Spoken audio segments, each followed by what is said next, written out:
Okay. Hey, so today we're talking about symmetry. You guys have went through and defined symmetry. What does symmetry mean? Go for it, Carson. An isometry that maps the figure onto itself. Good. Isometry meaning what? Oh, come on. Yeah, Emily? Good. Image and preimage are congruent. So they're congruent.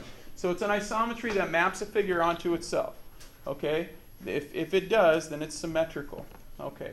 A reflectional symmetry, if you have reflectional symmetry, it means you can fold it onto itself. And we'll see that here in a minute. Rotational symmetry means you would be able to spin it, and then it would end up on itself. Line symmetry is the same thing as reflectional symmetry. And then point symmetry. Point symmetry is a special type of rotational symmetry that is, Bethany? Huh? Yeah, what type is point symmetry? Well, the book said if a half-turn maps a base figure onto itself, figure onto itself. Good. Yeah.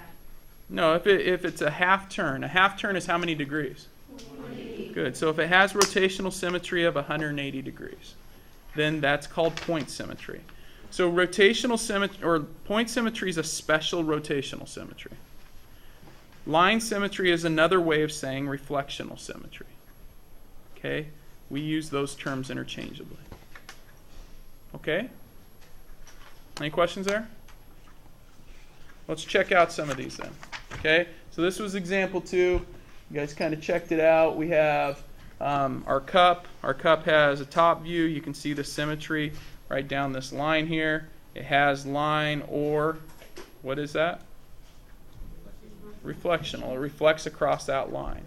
Same thing here with the hammer. We've got reflectional symmetry. Okay? What's another object that has reflectional symmetry? Maddie? Sphere. A sphere, like a ball. Okay? Anything else? Now, I guess if you think of the design on the ball, it might not be so much, but if you just think of the sphere, yeah. A cube, okay. How about something in here? Yeah. A piece of paper. A piece of paper, okay.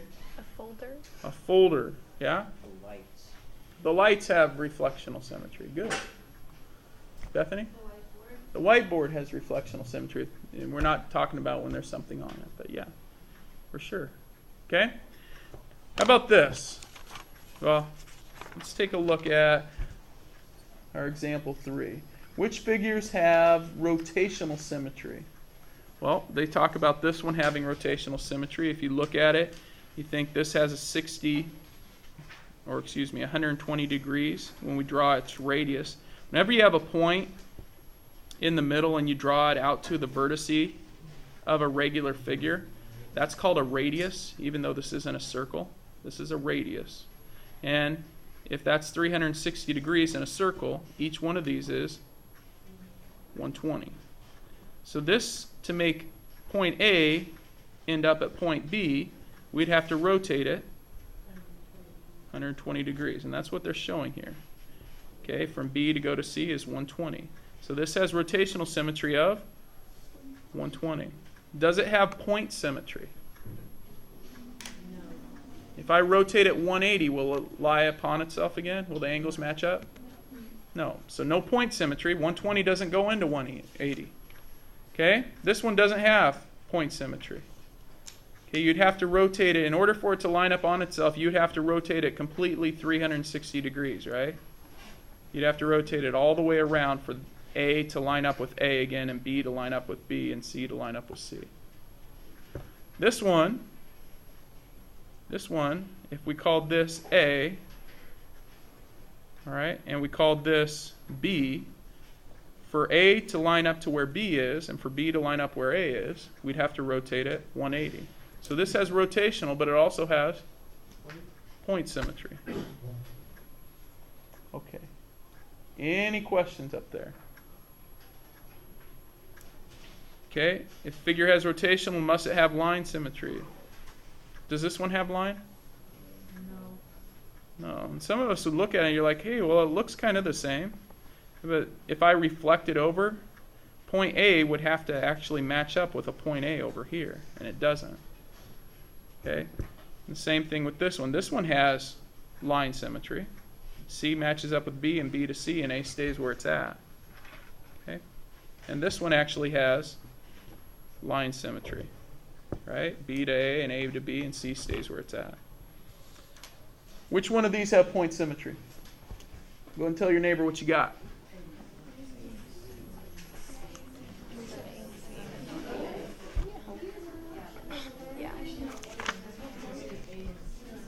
Okay, how many say A? A has point symmetry. All right, so notice, here's what I'm going to do. If A has point symmetry, you should be able to notice this piece that I'm coloring in. That piece would correspond to that piece down there. Everyone agree? Okay, that's 180 degrees away. Now I should be able to spin this, and this colored piece better end up there. Right? So really, it's just turning your paper upside down. Did it work? Yep, that has point symmetry, 180. Okay, this point right here should line up with that point if I were to spin it. Point symmetry?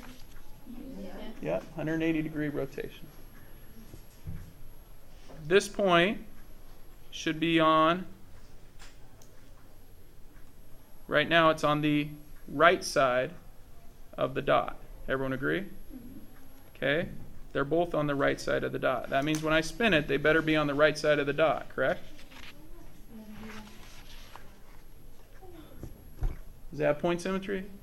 Nope, it's on the left side of our center. Okay, so this one does not. Any questions there? Okay, how many of you have dealt with symmetry before? All right, what I want you to do right now, if you turn your note page over, the back of your note page over, we have what types of symmetry does each figure have. If it has reflectional symmetry, sketch the lines of symmetry. If it has rotational symmetry, state the angle of rotation.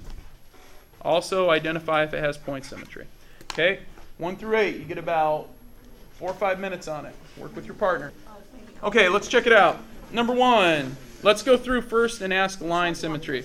Does number 1 have line? Yeah, should have that one and that one.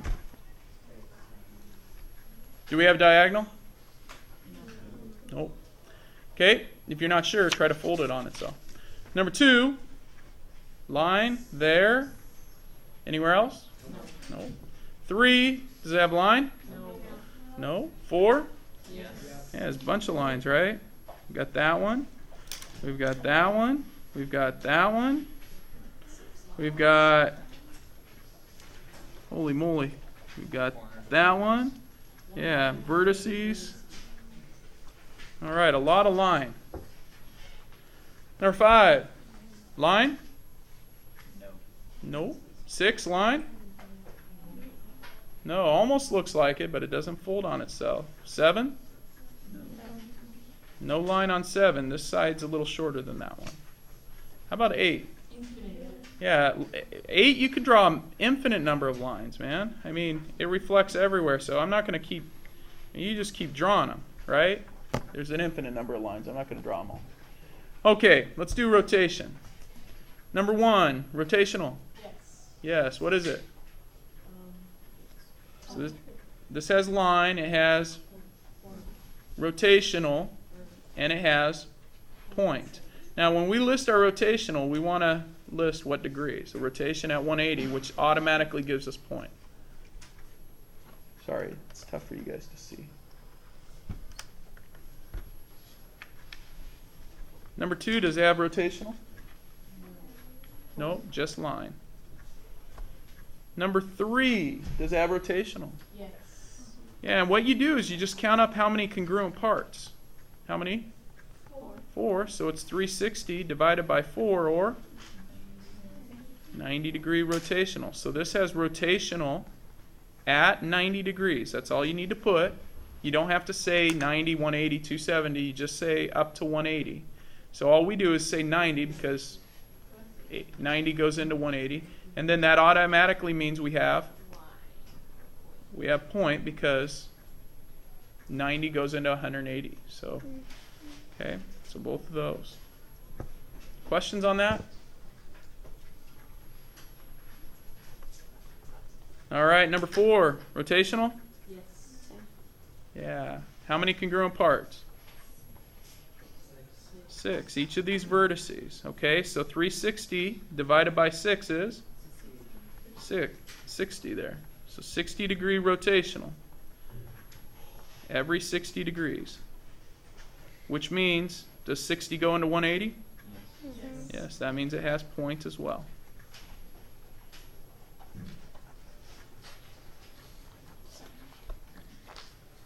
Since I've got 8 here, does it have rotational?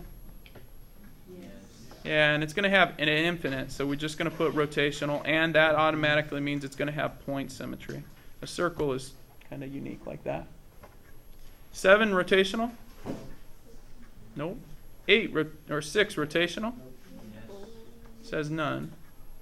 6, let's see. If I rotate it, the only thing I could do is possibly 180, but this line and that line, if you trace them, you'll note that they're different sizes.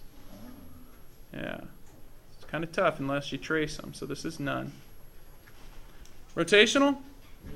It looks like that and that are the same. If I rotate it 180, they end up in the same spot. So this is, good, this is rotational at 180. Which means it also has point.